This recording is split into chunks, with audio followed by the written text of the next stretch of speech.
তো বন্ধুরা দেখতেই পাচ্ছ আমি আজকে চলে এসেছিলাম ভালুকাতে, আর ভালুকাতে এসেছিলাম মায়ের সাথে দেখা করার জন্য। তবে তোমাদের সাথে এই যে রাস্তাটা দেখতে পাচ্ছ এইটা দিয়েই আমি যাব মায়ের সাথে দেখা করার জন্য।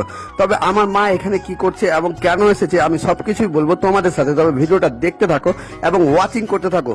তো দেখতেই পাচ্ছ এটা হচ্ছে ভালুকার দিয়ে আসার পরে একটা মন্দিরের পাশে এইরকম একটা সরু গলি আছে, আর সেই গলি দিয়ে কিন্তু আমি ভিতরের দিকে চলে যাব।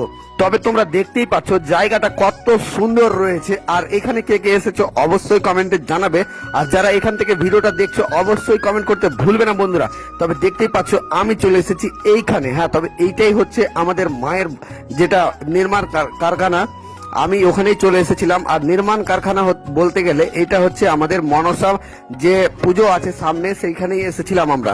তবে এই জায়গাতে কিন্তু মনসাটা তৈরি হতে দিয়েছি, আর এখানে দেখতে পাচ্ছ কত রকম কিন্তু প্রতিমা তৈরি হচ্ছে। তবে বেশিরভাগটাই কিন্তু মা মনসার প্রতিমা রয়েছে, সাথে রয়েছে একটা কিন্তু মা দুর্গার প্রতিমা। তবে এইটাই হচ্ছে আমাদের সেই প্রতিমা যেটাকে আমরা নিয়ে যাব।